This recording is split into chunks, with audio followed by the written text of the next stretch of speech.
Viewers, আজ চলে আসলাম নওগাঁ জেলায় নওগাঁ শহরেই। নওগাঁ শহর থেকে নওগাঁ শহর তাজের মুখ থেকে একটু উত্তর দিকে এই জায়গার নাম হচ্ছে সর্দারপাড়া। এই সর্দারপাড়ার সুমন ভাইয়ের হচ্ছে বাসায় চলে আসলাম। একটা সুন্দর ছেদা বাচ্চা হচ্ছে লাভবার্ড ইয়েলো ফিশারের। Subscribe to my channel and also press this bell icon. তো এই যে এই পাশ থেকে এগুলো যতগুলো বক্স দেখছেন, একটু বক্সগুলো দেখেন সবগুলো বক্সে আল্লাহর রহমতে এখন বাচ্চা আছে। এর আগেও অনেকবার বাচ্চা করছে, এরা 2, 3 বার 4 বার বাচ্চা করছে। এই বক্সগুলোতে সবগুলোতেই বাচ্চা আছে এখন। কোনোটাতে ডিম আছে, বাচ্চাটাই বেশি আর কি এই মুহূর্তে। এই তো মোটামুটি আমার এটার পথ চলা।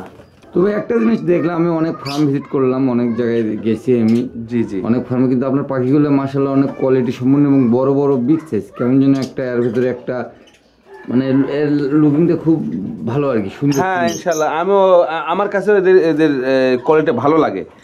আমি তো আর এগুলো পাখি আমার খামারের না, মূল ব্রিড হচ্ছে বাইরে থেকে নিয়েছি। আর এগুলো থেকে যে বাচ্চাগুলো বেরোচ্ছে ইনশাল্লাহ আমি এটা নিয়ে আপনাদেরকে নিশ্চয়তা দিতে পারি যে বাচ্চাগুলো অবশ্যই অন্যান্য থেকে আপনি বেটার পাবেন, এটা আশা করি। অনেক ভালো পাবেন বাচ্চাগুলো। যেটা পরিচর্যা কাল একটা পাখির বাচ্চার, ওই কালটা থেকে আপনি একটু বর্ণনা করবেন কিভাবে এর পরিচর্যাগুলো করা হয়। পাখি ডিম দেওয়ার পর থেকে 12 দিন থেকে 16 দিনের মধ্যে বাচ্চা ফোটে, এটা আপনারা সবাই জানেন। বাচ্চা ফোটার পর থেকে নিয়ে শুরু করে মোটামুটি মায়ের দায়িত্ব 10 দিন, মা বাবার দায়িত্ব 10 দিন, বাকি যে সময়কাল আপনার পাখিটা শেড থেকে বের করার আগ পর্যন্ত মারা খাওয়াবে, কিন্তু পরিচর্যা করতে হবে যে ব্রিডার তাকে। বলতে চাচ্ছি এটাই, আমার ভাষাটা এরকম যে প্রতিনিয়তই সেখানে আপনার নজর রাখতে হবে পাখির দিকে। যে কারণ আপনারা হয়তো জানেন যে একদিন যে বাচ্চাটা ফুটলো, এখন একদিন পর আর একটা ফোটে, তার 2 দিন পর আর একটা ফোটে, তারপরে আর একটা ফোটে। তো বিভিন্ন সাইজের বাচ্চা হয়ে থাকে একটা শেডের মধ্যে, একটা বক্সে বিভিন্ন সাইজের বাচ্চা হয়। সে বাচ্চাটা হওয়ার ফলে আপনি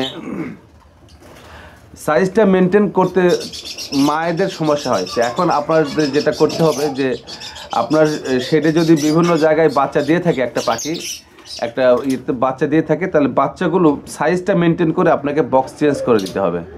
এই যে কিছু ছোট ছোট কাজগুলা, এই কাজগুলো যদি আমরা মেনটেন করতে পারি, আশা করি বাচ্চা কাচ্চা নষ্ট হবে না, বাচ্চা ঠিকঠাক থাকবে, বাপ মা ঠিকঠাক মতো খাওয়ানোর সুবিধা হবে। যদি এক সাইজের বাচ্চা থাকে একটা বক্সে, তাহলে সেই বাচ্চাটাকে বাপ মা পরিচর্যা করার জন্য তাদের জন্য সুবিধা হয়। ওই জন্য আমি বললাম যে প্রথম 8 থেকে 10 দিন শুধুমাত্র পাখির বাবা মার দায়িত্ব তাদেরকে পরিচর্যা করা, আর বাকি পুরাটাই আপনার যে খামারি বা ব্রিডার তাকে সেই দায়িত্বটা নিতে হবে। তাহলে আশা করা যায় আল্লাহর অশেষ রহমত ভালো একটা রেজাল্ট পাবেন বলে আমি আশা করি। লাভবার্ড বাচ্চা করার পরে এটা কতদিন পরে আবার ডিমে আসে, একটু যদি দয়া করে বলতেন। এটা হচ্ছে যদি সে ভালো মেল ফিমেল হয়ে থাকে, তাহলে আপনার বক্স থেকে যদি আপনি ডিটাচ করেন 50 থেকে 60 দিনের মধ্যে, 50 দিনের মধ্যে ডিটাচ করা যায় বক্স থেকে। তার থেকে 1 সপ্তাহ থেকে 10 দিনের মধ্যে আবার আশা করি সে নতুন করে ডিম দিবে আর কি, যদি ভালো একটা ব্রিড হয়ে থাকে। আর যদি একটু সমস্যা থাকে মোটামুটি 15 দিন, এর বেশি যাওয়ার কথা না। জি, আল্লাহর রহমত। বড় ভাই, আর একটা বিষয় জানার, অনেকে বলে পাখিকে রেস্ট দিতে হয়। পাখির রেস্ট বলতে কি একটু? পাখির রেস্ট বলতে প্রাকৃতিক ভাবে রেস্ট বলতে আমি রেস্ট দেওয়ার কে, আমি ওটার পক্ষপাতী না। পাখিকে রেস্ট দেবো বলতে অনেকে ব্রিডিং বক্স বের করে রাখে, বাচ্চা উৎপাদন হতে দেয় না 1 মাস 2 মাস। তো এই রেস্টটা কি? ও যদি ডিম দেয়, একটা পাখি যদি ডিম দেয়, আপনি কি আটকাতে পারবো? না, আটকাতে পারবো না, অসম্ভব। এটাতে আমি একমত। এই মেসেজটা আপনি একমত, এটাই সঠিক কথা। এটা অনেকেই জানে না, প্রকৃতি জানে কখন রেস্ট দিতে হবে তাকে।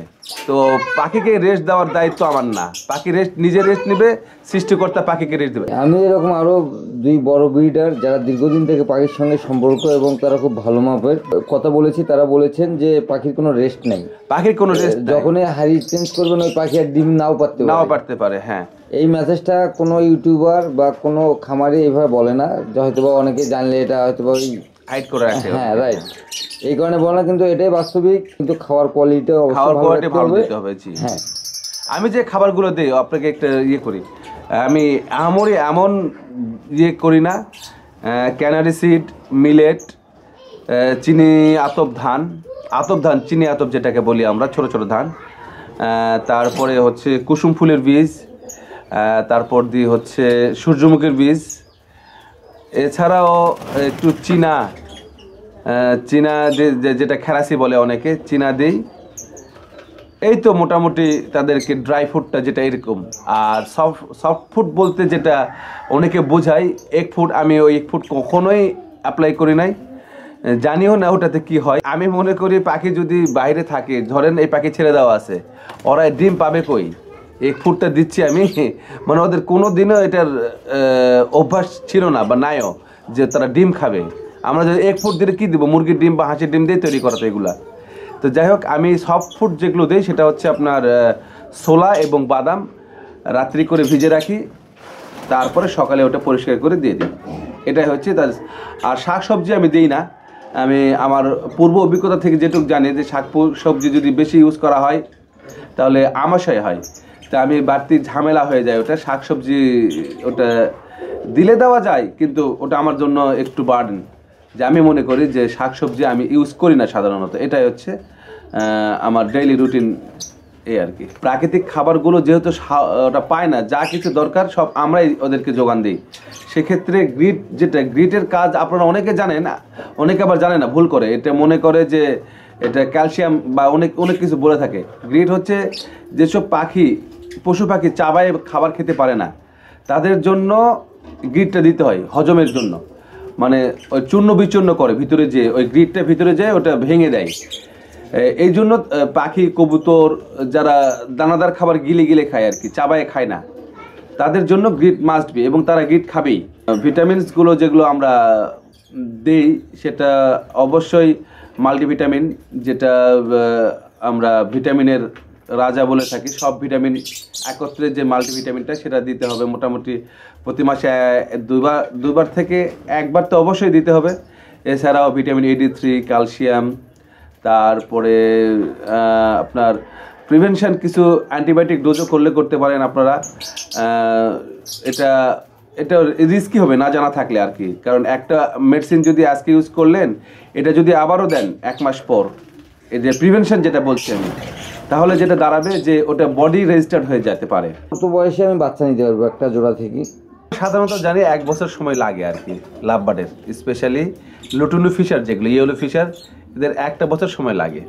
পাখির মেল এবং ফিমেলকে যদি আলাদা করতে পারি, আমরা যদি ব্রিডিংয়ে না দিই, এটা করা যেতে পারে যদি আমরা প্রাপ্ত বয়সটা নিয়ে আসি। 8 মাস তো এটা আমি মনে করি যে এটা ওই যে কিশোররা বিয়ে করে না, ওইরকম একটা বয়স পাখিদের জন্য। তো আমরা যদি আরেকটু বয়স বাড়াই নিই 2টা মাস, তাহলে হয়তো ভালো হবে। যদি দয়া করে সার্বিক বিবেচনায় সব কিছু মিলে লাভবাদ যে পালবেন বা পালন করা হয়, এর হচ্ছে সুফলগুলান এবং কুফল যেগুলো আছে, মানে সুফলতা আর হচ্ছে কি ব্যর্থতা।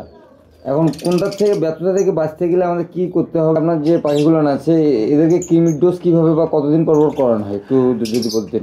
2 মাস এটা হচ্ছে মূল টাইম।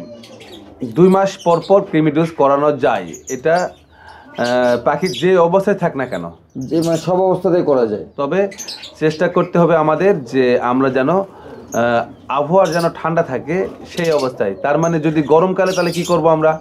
গরমকালে অবশ্যই রাত 10টা-12টায় এই কাজটা করতে হবে, যে রাত্রে রাত 10টা-12টায়। জি গরমকালে। আর যখন যদি কোনো পাখির বাচ্চা থাকে তখন সেক্ষেত্রে আরো ভালো। এটা ডিম থাকলে একটু সমস্যা। কি কৃমির ওষুধ কিভাবে দেবো এখন এটা জানার বিষয় আছে। কৃমির গ্রুপ আছে 2টা। কৃমির ওষুধের মানে মেডিসিনটার গ্রুপ 2টা। একটা এই মুহূর্তে আমার মনে আসছে না, তো আর একটা পাইপারাইজিন, এটা আমার মনে আছে। তো 1 মাস যদি পাইপারাইজিন দেন এই গ্রুপটা, অন্য মাসটা দিতে হবে আদার্স যেটা, আমি ওইটার গ্রুপটার নাম এই মুহূর্তে আমার মাথায় আসতেছে না, আমি ওটা পরে আপনার অবশ্যই জেনে দেবো। এই 2টা গ্রুপ মেনটেন করতে হবে, যে এবার এই গ্রুপ, পরেরটা ওই গ্রুপ, এইভাবে গ্রুপ মেনটেন করে পরের মাস সেইভাবে দিতে হবে। আচ্ছা, ওটা কিভাবে ওই প্রয়োগ বিধিটা একটু দয়া করে যদি বলতে। প্রয়োগ বিধি হচ্ছে প্যাকেটের গায়ে লেখাই থাকে, তবুও কোনো মেডিসিন কোম্পানি ভেদে 1 গ্রাম 1 লিটার আছে, 2 গ্রাম 1 লিটার আছে, 5-10 গ্রাম 1 লিটার আছে, বা 1 গ্রাম 10 লিটার পানিতে ইউজ করতে হবে, এরকম বিভিন্ন রকমভাবে ওখানে নির্দেশনা দেওয়া থাকে। তো আমার সাজেশন হচ্ছে প্যাকেটের গায়ে যেটা থাকবে সেইটাই মেনটেন করতে হবে এই ইয়ের ক্ষেত্রে। একটু বাড়ানোও যাবে না, একটু কমানোও যাবে না। এটা হচ্ছে এই ক্রিমির ডোজ মেনটেনের ক্ষেত্রে। আর ভিটামিনস বা অ্যান্টিবায়োটিক সেটা পাখির অবস্থান ভেদে আমরা ওটা ডোজ কম বেশি করতে পারি, কিন্তু কৃমির ক্ষেত্রে এটা করা যাবে না।